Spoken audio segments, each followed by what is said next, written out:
So without further ado, I'd love to give a really warm Young Arts welcome to these two amazing people, Josh Groban and Nora Halpern. Thank you. Everybody. It's an incredible thing to be here today. I just flew in from Europe last night, and I'm such a fan of Young Arts, and so delighted to see so many of you here. This is very early for me. I don't know if it is for you guys, but thank you guys for coming out here today, and I love this woman right here, so thanks for moderating this discussion. Thrilling. So welcome all of you to Florida, for those of you who come for this outstanding week that Young Arts provides for you. I've been involved with it for a number of years, and it's incredibly powerful to watch as someone who's invited to come and be on the sidelines. I can only imagine how life-changing it is to be in your seats. And I'm going to ask Josh a number of questions, and then we're going to open it up to the room, and you all can ask questions as well. So I thought I would start just by putting a little bit of Josh's history in context.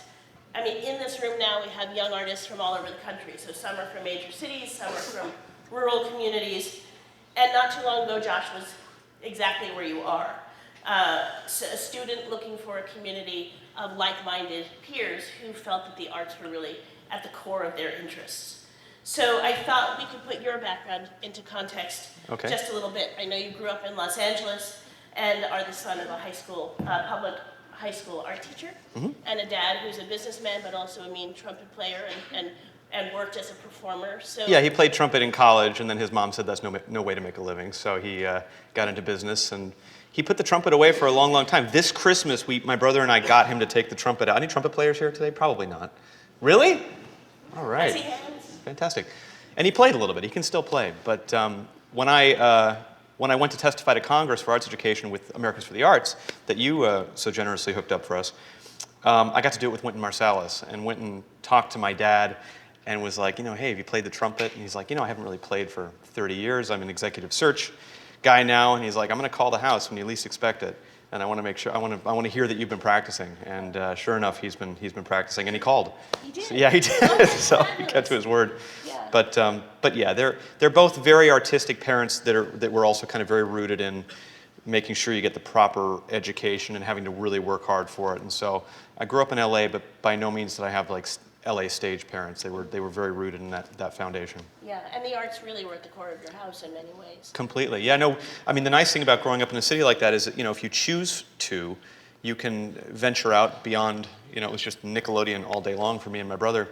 And we went out and saw stuff. We had the LA Music Center. We would go and see musicals and opera, and the Los Angeles Philharmonic would have a youth orchestra program where we would, at 10 or 11 years old, in the lobby, we would like make a cardboard time machine for Beethoven, and they would wheel it out on the stage, and then Beethoven would pop out and be like, I can't believe I'm here, and he would play his hits for like an afternoon room full of kids, and like that kind of stuff was really amazing, and really inspired my brother and I at a very early age. So because LA, you got to get in a car, and go, and I think that truly, if it wasn't for the fact that they believe so strongly in the exposure to the arts, I don't think we would be nearly as deep into it as we are now.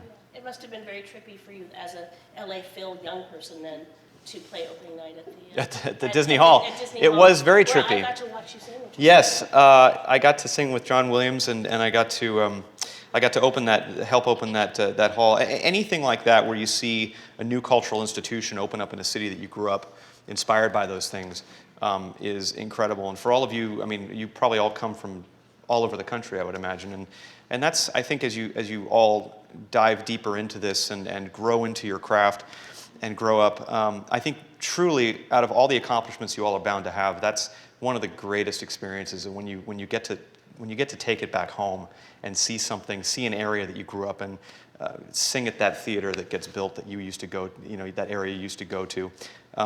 That's the stuff, is when you can bring what it is you grew up around back full circle. Yeah.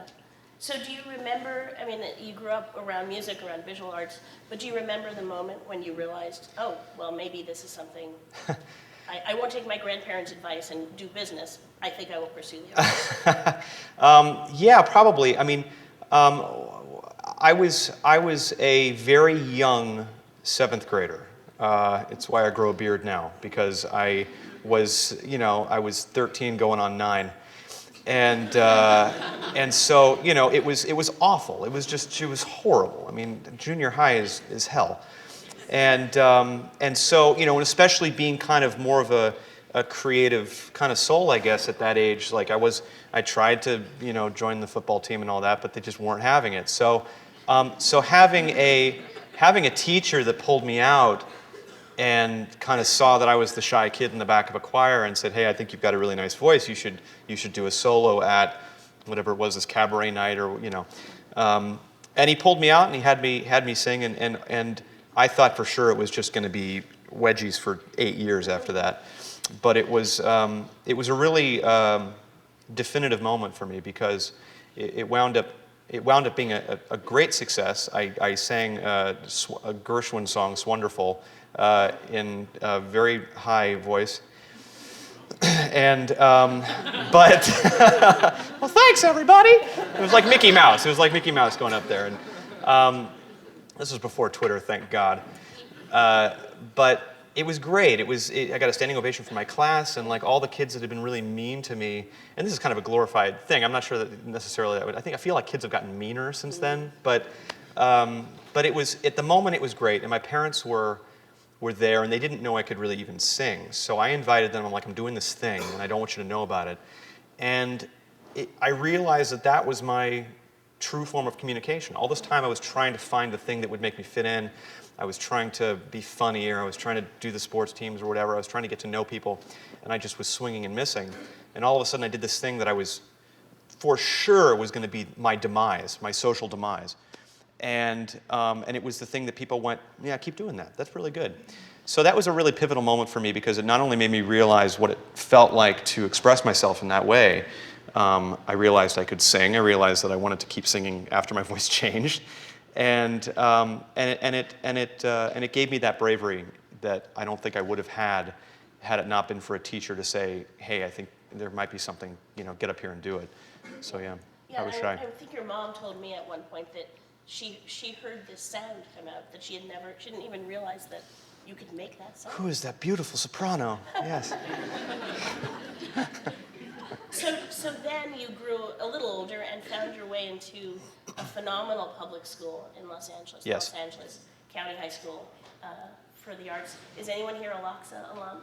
We have Loxa here today. Oh, awesome. So you guys know. So Yeah, you guys know. I mean, you guys have a building now, which is fantastic. We didn't have, we shared a building with Cal State LA at the time, and I spent my last 2 years of high school there, and that was truly, I think that hopefully many of you who are gathering this week for this event are having the same moment, or if you all go to art schools where you are, it's that moment of suddenly being surrounded by other like-minded people for the first time in a long time, or ever, in my case. And so while the seventh grade moment was incredible, going to LOXA was when I realized that there are others like us. It was incredible. There were kids coming from all different walks of life, all over Los Angeles County, and they all shared the same point of light. They all shared that same inspiration, and I made the best friends that are still my best friends today.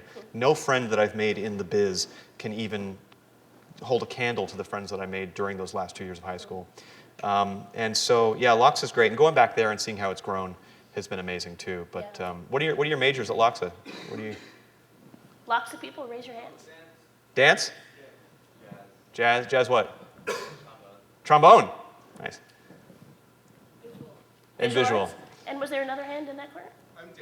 And dance too. Great. Were you around for Gatto? No. No. They just made a mural. Yeah, they did. Yeah, he was a wonderful. We had just an extraordinary visual arts teacher who was killed a couple of years ago, unfortunately. But he was incredible. He was wonderful. Wow. Yeah. So a lot of you have similar, I'm assuming, similar kinds of experiences as Josh has had in finding a community of artists and teachers and parents and support groups within the arts community that help you, have helped you, in effect, bring you to where you are today. So You're not. It makes you feel like you're not alone. And by the way, that vibe and that feeling you get when find a society and an environment, a community of artists around you at this age, the feeling of needing that togetherness doesn't change as you get older. It's just as high school it just continues to be high school. Yeah. It really does. People don't change that much. And the business can be crazy, and the world, sometimes feels like it's going to hell in a handbasket. And connecting with each other and connecting with those people that helped shape that confidence, like you guys are having now, will be with you for the rest of your lives, truly. And the relationships that you build now, really, as Josh said, will be lifelong. And I think that's true in most professions. And there's still people in high school that I get in touch with if there's advocacy work that needs to be done in a certain sector, and I know that they're in it. Yeah, and not just socially. The really fun part is that if you look around the room, in 10 years from now, you all are going to have such incredible connections to, you're going to be playing a trombone concerto for, a Carnegie Hall dance performance for him one day or something. Like there's going to be, which I would pay to see, by the way, that'd be pretty amazing. But it's the networking of friends that you have in the artistic community. You grow into this together, and it's been, just as it's been amazing to have kind of had my own journey, it's been even more incredible watching the friends that were part of that time in my life blossom and grow as well, find their own thing and fly. Yeah. So Blake mentioned briefly that Josh was asked to be part of an HBO master class, which wound up being filmed and put on television. I don't know, did anyone get to see it? It was really, really moving. So there were 3 musician composers. It aired at midnight on a Tuesday, so it's really okay. It's fine. But it's worth finding. It's worth seeking out. HBO Go. And one of the artists is actually going to be performing tonight, I believe, David. David Stewart Jr. Yeah, I got to work with three YoungArts winners, and we got to record together, and they wrote a song, and kind of challenged them with. They had never written together. They were very solo. They were very much about like getting into their bedrooms and putting things on YouTube by themselves. And so getting them in a room together, collaborating, totally different types of voices. Ukulele, folk, jazz flute, and then Dave, who's kind of a rocker guy. Yeah. And finding ways for them to collaborate and, throw out some of their babies a little bit in order to reach the common goal of this great song. They wrote an amazing song. I then got to bring some of my favorite studio musicians into the studio to record the song for them and with them. And then, when I was playing the Garden in Boston, I got to bring them out on stage in front of about 15,000 people, and they got to sing it in front of everybody, which was really, really fun. Felt like one of the things that you said in the process of the documentary, which I found very interesting, is when they were working, you mentioned that you found a little bit of yourself in their process, in that at that age, they were overly anxious to overcomplicate things, or make things overly intricate, and you were explaining to them about the power of the silence in between. Yeah. And I think that's true as a performer, as an actor, as that silence being as potent as the noise is something I thought was a powerful message. So if you wanted to, even more potent than the noise. I mean, there is a lot of noise. If you're a creative person, somebody. I think it was Ben Folds, who was it? Somebody just Instagrammed like a page from their journal of what the creative process is like as they start the day. They're like 8 a.m. Think of a great idea for a song or a great idea for a story. 10 a.m. Sit down at the piano. 12, check BuzzFeed for pictures of animals on skateboards. 2 a.m. go to sleep. Like before you know it, things take over and you just lose whatever that spark was. You lose it, and there's a lot of distractions, more distractions than ever. And so the instinct is to kind of balance the distraction with a lot of noise, a lot of stuff, and you can get very, very frustrated for anybody who's a writer, just trying to get it all out. And I think that there's so much to the patience of just sitting and listening to nothing, of like, what is it that I want to hear? What is that thing that I'm missing that isn't there? And so the thing for them was they were so busy playing that they stopped listening. And it was very, very cool to see them kind of take a step back from it, white flag. Sometimes the muse is not on your side, and be patient with it. Yeah. And how, if you're in a constricting situation, like we must make this documentary and we only have this much time to do it. Well, yeah, the pressure of that. How do you motivate them to come up with that great song, which they did? Yeah, I wouldn't have wanted to be in their position. I mean, truly, that's the only thing about when you're making a documentary, you are under the gun. Mm-hmm. There is a little bit of a time constraint, but I like structure personally. For me, if I go with the "it's done when it's done" mentality, I'll take forever, and I'll think my way out of a great solution. Sometimes lyrics are not my strong suit. For me, melody is like where all the inspiration comes from, and then coming up with words that don't seem trite to how I feel about that melody is the challenge. So sometimes I'll sing gibberish that feels way more emotional to me than any word that I could have thought of. So so for me, it's about kind of forcing yourself into getting something down. I was working with an artist named Imogen Heap, who's like an amazing electronic artist. She's incredible. She's just like the greatest creative brain. We spent a couple weeks together in England, and she kind of put me through my paces from a lyric perspective because she's just like no delete button. She would watch my finger every time I would do that. She's like, stop that. And so we would just do free-form sentences of just gibberish, just nonsense. And we would come up with word combinations that we would have never come up with had we been thinking clearly, and I think giving yourself the freedom to just do it is important, because if you overthink it, sometimes the right thing doesn't come out. Oftentimes my demo lyric is the one we keep because it just was the first thing off the top of my head. Oh, that's the thing that I'm going to market with. That's going to be changed later. All the things that are going to be changed later came from usually the most pure place. And do you find when you write that the emotion first comes from the lyrics, or are you having a melody in your No, head? it's always a melody. Melodies for me are like a diary entry for Taylor Swift. I don't know. It's like it's I don't know. I mean, no. Some people, it's not a dig. Like some people just write. Some people write words to get it all out. She's one of those people. She's one of those writers that I think somebody like Bernie Taupin, for instance, like people just, they need to get the words out, and somebody else will think of the melody. I'm the complete opposite. For me, the melody is the diary entry. I'll wake up at 1 a.m. just festering, and something will draw me to the piano, and I'll just play. And I just played when I was a kid. I would just improvise and just make stuff up. And it wasn't until later that I realized that was actually writing. Like, if just put some structure to that, and that's writing. I thought it was just exercising demons, but it was that I realized that's powerful, and that is I realized the easiest way for me to get it out is to do that. So you walk around with these emotional soundtracks running through your brain all the time? Sometimes, yeah, and it's always in the least expected places. It's always in the shower or on an airplane. Like, I don't know. There's I think really the locations where you kind of give yourself subconscious permission to not overthink things is when you feel the lightning hit you. I think it's when you're silence. It's absolutely. It doesn't hurt that there's great reverb in the shower, so you just sing anyway, and then you're just like, that's good. You know how many times I've run to the piano, in a towel, just wait. Yeah, electrocuted from my iPhone recorder. Yeah. Great.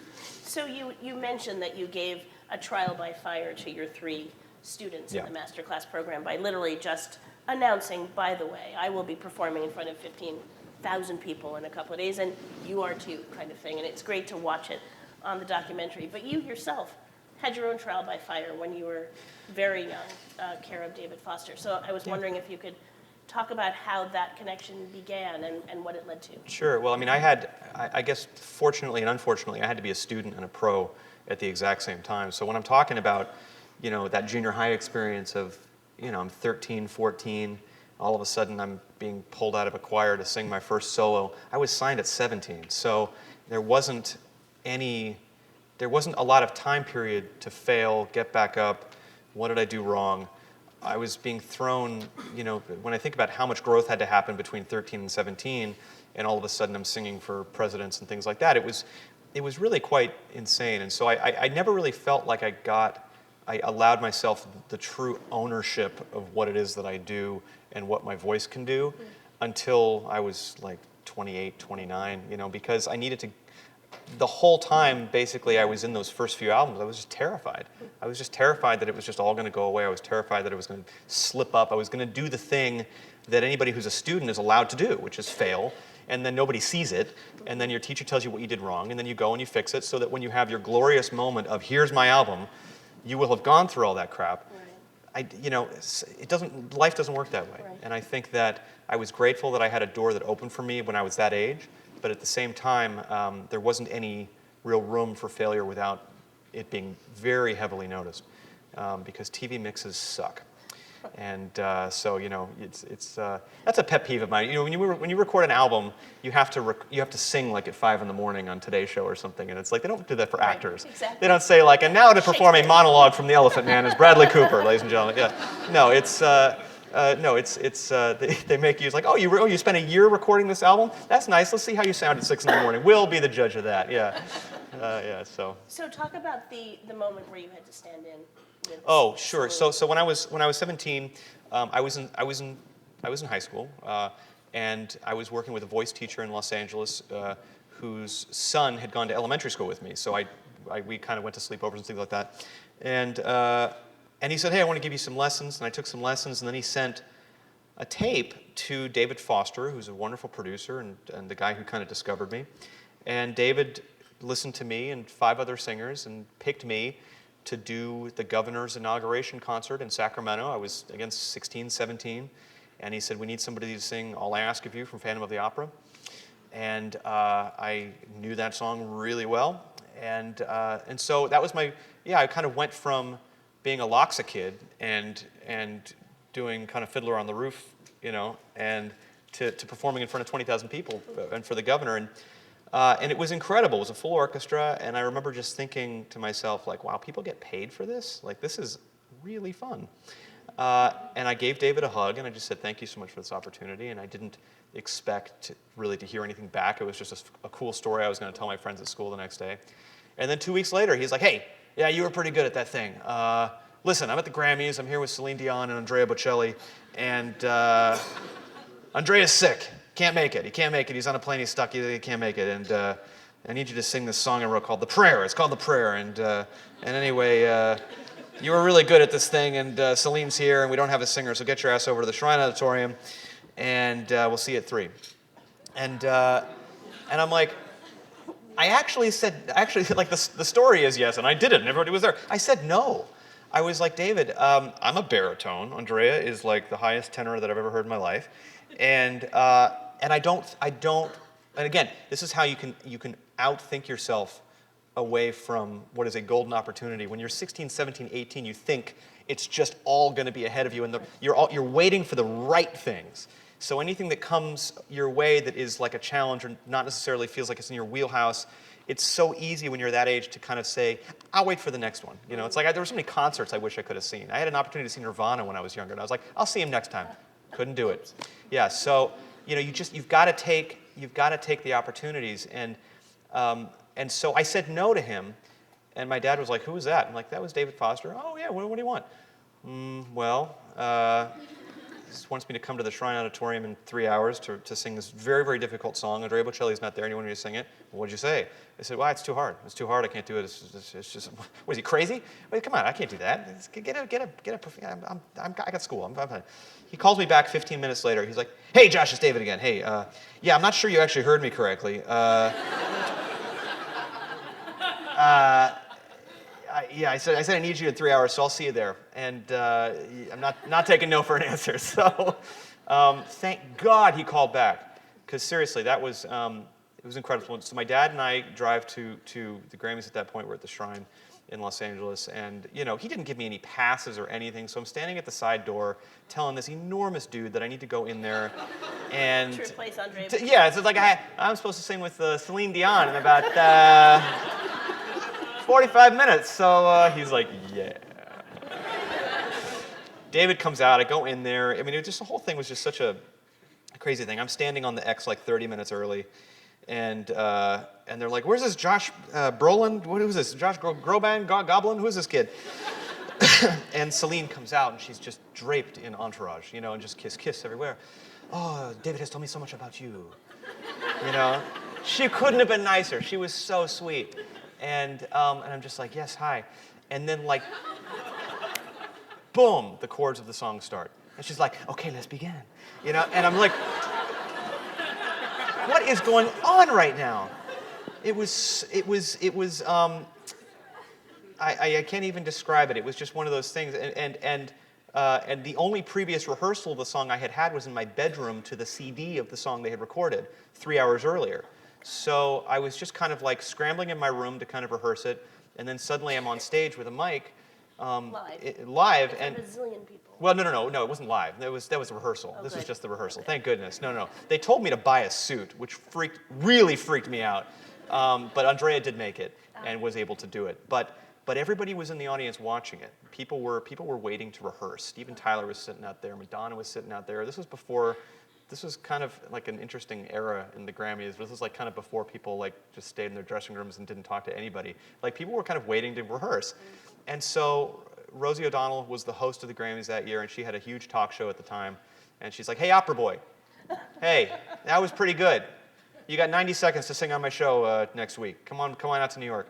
Wow. And I'm like, okay. So I wanted, you just kind of go, all right, and it's like the Temple Grandin thing. When a door opens, you walk through it, and so I just kind of continued to walk through those, but each one of those doors was full of fire and brimstone on the other side of it. Just absolutely, what is going on right now? Everything in my body, each time one of those doors was squeaking open, said, "Don't do this. You are jumping into a fire you can't put out." So how do you get? So what makes you then jump? Well, I was, again, one of the reasons why I'm so supportive of groups like Young Arts and Americans for the Arts, and the reason I have a foundation, and the reason why it's now such a great joy for me to be a pusher and not the one being pushed, is because it was so essential for me to have the vote of confidence. I was not a confident kid. I was not somebody who had the show-offy thing of like, just let me get out there and let me shine. Like I wasn't that kid. And so I needed great teachers and I needed great organizations, and I was lucky enough to go to places like Interlochen Arts Camp and places like that where I just went because I wanted to learn, but it was the teachers that pushed me to say, you can do this. And I think that's really kind of what got me through it, was people saying, you can do it. I believe in you. And each one that we got through, it was just like another star lining up, and it was a complete fork in the road. That's the other thing, is you don't expect you're going to have that, because in my mind, I'm going to go to Carnegie Mellon for musical theater. I am going to continue this. I hope to do, theater, touring company, or Broadway in my pipe dream. And so all of this was really, really unexpected. But the doors kept opening, and when they don't open, you find interesting ways to knock or find a side entrance. But it's been amazing. Yeah. So you mentioned we first met when you came to Washington D.C. with Bob Lynch. You went on Capitol Hill and advocated with Wynton and Linda Ronstadt for more funding for the arts. Yep. And you also, at a very, very young age, I mean, when most people who are starting a career are focused on starting a career, you started an arts education foundation called Find Your Light. Yes. So I'd love for you to, then we're gonna ask a couple more questions, and then we're gonna open it up for the room because we've got about another 10 minutes. But I would love for you to talk about why that giving back is important to you, why it was really important for you to start a foundation, why it's been important for you to join the President's Committee in their Turnaround Arts program, which is an incredible program that Michelle Obama's President's Committee on the Arts and Humanities has started, which goes to the worst performing schools in America and literally turns around their performance by infusing the arts in all of the curriculum. And it is incredible to see these elementary schools that were just in really dire straits just a couple years ago. And when the arts gets infused into schools like that, you see, I don't know how young many of you were when the arts originally kind of made their way into your psyche, but you don't have to be an eventual professional to be touched by the arts and to be given that foundation to be a better human because of the arts. And I think that seeing it at that elementary school level was really eye-opening for me, to see kids that were on the verge of being expelled just months prior all of a sudden have a chance to read a monologue with their students or express themselves through creative writing or painting. And it opens up an entire world. Never mind the facts about how it helps math and reading and all the other academic programs. But it is wonderful. And so my foundation started because my mom was a teacher. Education has always been such a great pillar and inspiration in our family. But I was doing a concert at the Greek Theater in Los Angeles, and my fans, who are a little are passionate. They would like wait outside when I was doing TV shows, and they would have me autograph stuff. And they came to the front of the stage, one of those giant jumbo checks, and they're like, "Hey, we took all your autographs and we put them on eBay." And I'm like, "You jerks!" And then they said, "No, we're giving all the money back to you. We want you to start a foundation." I'm like, "You angels!" Didn't mean it. And they had raised something like $60,000-$70,000 just with their own stuff. And it started with, I just kind of said, okay, well, we need a place to raise money. And it started with the Josh Groban Foundation. And it was just a blanket organization for lots of different things, healthcare and education and things like that. And I thought, okay, well, I want to focus this into something that I really know a lot about. There are a lot of 800-pound gorillas when it comes to the the big cancer organizations, the big AIDS organizations, the big hunger organizations. I said, this is arts education, and the world that I grew up in is something that we really need a lot more focus on in our country and around the world, especially when the magnifying glass on our differences seems to be at an all-time high. And I thought, okay, well, and I haven't died yet, so I didn't want to call it the Josh Groban Foundation, because, why? So I changed it to the Find Your Light Foundation. I changed it to focusing on arts education. And so we've raised a couple $1 million now, and through partnerships like yourself and Turnaround Arts, we've had an amazing time. And it's to find those programs that are falling through the cracks, where a little bit goes a very, very long way. Putting the instruments back in the hands of kids, allowing that teacher to keep their job, and so it's been a lot of fun. And we've got a new director, Jake Groshong, who's just joined us here today, and it's going to be an amazing journey. That's great. Well, and it's fantastic that you find the time flying between Stuttgart and Miami and all of these concert tours, that you still are so committed at the core to moving the whole arts education and arts ed programs forward. It's been my favorite part of all of this. Truly taking a trip here today, meeting with you guys, is my favorite part of my entire career. No audience on the planet is as exciting to me as an audience of young artists that are have their whole futures in front of them. So and that's a perfect segue for it's an honor for me. Questions from the audience. Are there questions? What would you say your passion is if you couldn't sing music? If I couldn't sing music, I love animals, and I'm kind of obsessed with like the animal medicine shows, like the vets in the Yukon and stuff like that. Like I watch that stuff like crazy. I really wanted to be a vet. I wanted to be a veterinarian. Like I was always the one kind of finding things wrong with our pets before my parents did. I'd be like, Max has a splinter in his left paw. You should really get that taken out. But I wasn't scientifically smart enough to do that, and my handwriting is awful, so which is actually okay for a doctor. Actually, I'd be a really good doctor. Yeah. But I probably wanted to work with something with animals in some way. Probably. I have a microphone over here for questions. Oh, you guys can project. You don't need a microphone. I can hear you. No, we're good. Yeah, in the back. Yeah. All right. So you said early on for your first 3 albums, I think you mentioned that you were afraid to make mistakes. There wasn't a lot of room to express yourself to grow. Did you ever find yourself having to compromise your artistic integrity for the sake of your records or labels or anything? Because of that fear, you mean? Yeah. Well, it's a great question, and I think that when you enter into the business side of art, because certainly on the level of like recording an album or going to all of a sudden you're at a record label or something like that, there is a certain level of compromise no matter what you do, whether you're an actor in a film, if you're directing a film, if you're doing a giant Broadway production. It's a team. You're the face on the front, and it's your voice and it's your ultimate vision, but it doesn't happen by yourself. Both the mistakes and the triumphs are not about just you.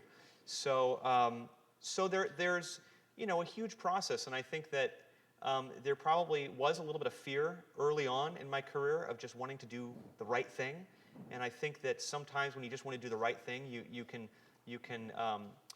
get into the dangerous position of just wanting to please people, artistically, and you have a lot of people around you who are looking at you to do well or to sell records or to make the money or whatever it is, and so you kind of wind up getting into a place where you're just like, well, okay, I want to sing, I want to sing what you need, it can be very easy to do that, and so it wasn't until a couple records later that I kind of decided that I was going to, kind of balance the weight more in favor of stuff that was going to really truly make me happy. I think it became more important to me after a while to raise something up that I said, I'm really proud of this, whether it sells or not. And I think that it winds up being a compromise. Truly, it does. It does a little bit, because you want to sing stuff. Once you have a fan base, that's a whole added pressure. What do they want to hear? I really want to go left of center. I want to work with Rick Rubin or whatever it is. And your fans all of a sudden say, yeah, I don't know about that though. That's not what we like from album one, So it winds up being about expanding without alienating, is I think the key, is that you want to be able to take people on a journey with you and grow in a way that continues to expand your audience so that they're with you when you want to take those left turns. And when you have the courage to start to take those left turns. And that's just something that comes with the experience of it. I think when you have, whether you're a brand new actor that got their first big gig or a brand new recording artist at 17, it's always going to be because somebody above you said, hey kid, I believe in you. So there's going to be a lot of influence from whoever that person is. And it just is a matter of how much do you listen and trust, because they also do, at that point, know a lot more about the business than you do. But at the same time, it's about sticking to your guns. David Foster and I got into a lot of fights early on, a lot of fights, and I'm proud of those fights now. When I think back at it, I'm like, yeah, good for you. You were like a scared kid, and you stood up to that guy. That's fantastic. And it was a compromise. It was a marriage. And ultimately, the things that he pushed on that I said, okay, you can win this battle, he wound up being right about. And the things that I pushed on, I ultimately wound up being right about. So it really is, it winds up being a gut check after a while. And if that gut check really truly tells you that something's wrong, stick to your guns, truly. You were mentioning about taking your fans on a journey with you, and I was wondering if you had, two parts to this question. If you had any advice for those of us who would really like to communicate with our colleagues and also our mentors and fans, and do you have any advice just generally on communication? Communication with fan bases and things like that, or? Yeah, mass communication. Yeah. Social media, that kind of thing. The question is about maintaining a communication with I think with social media being as huge as it is.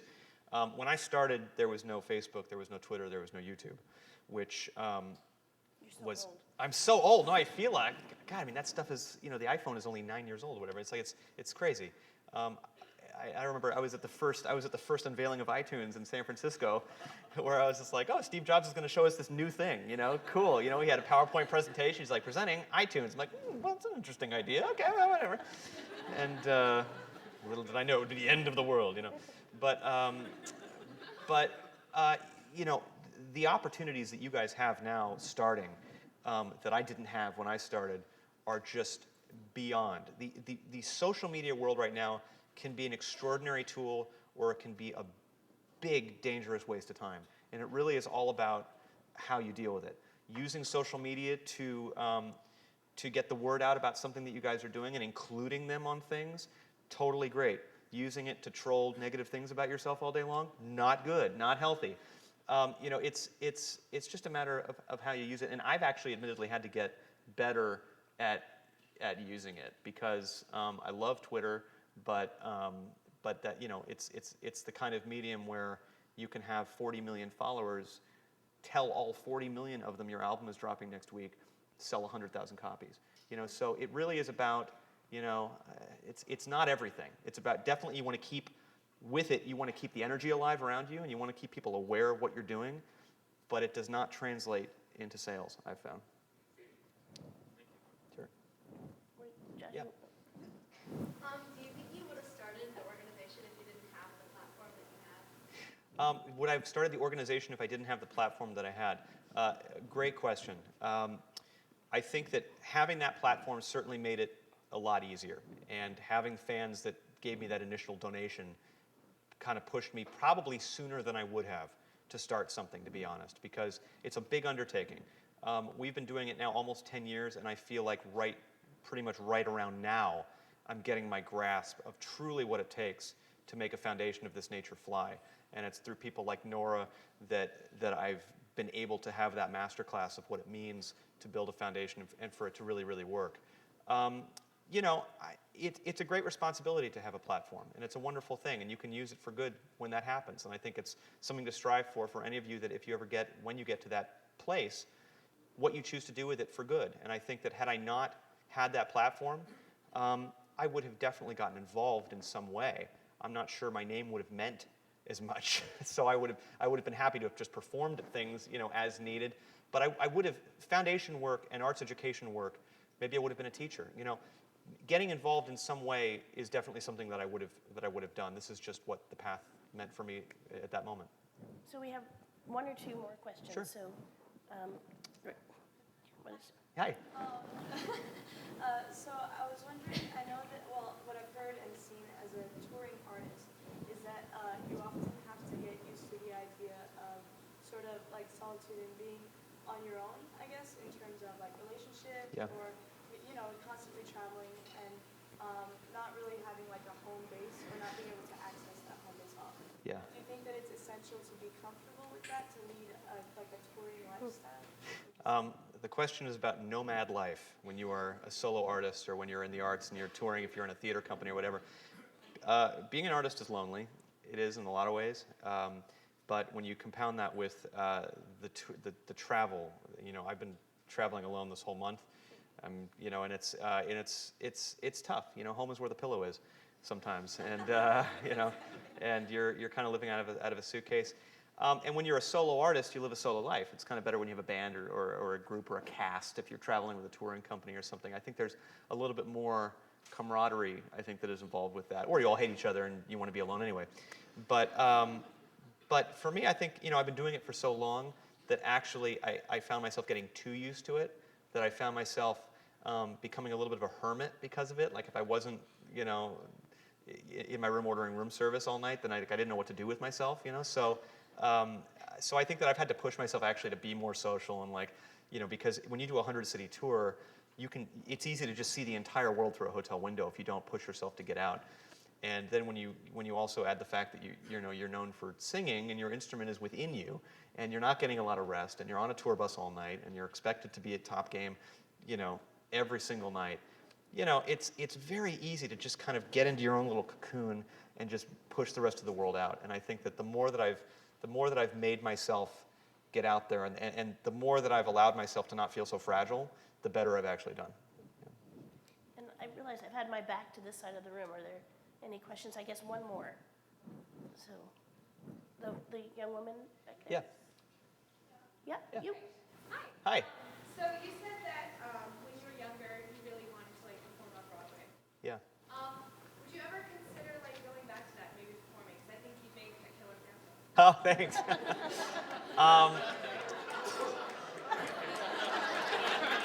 Thank you very much.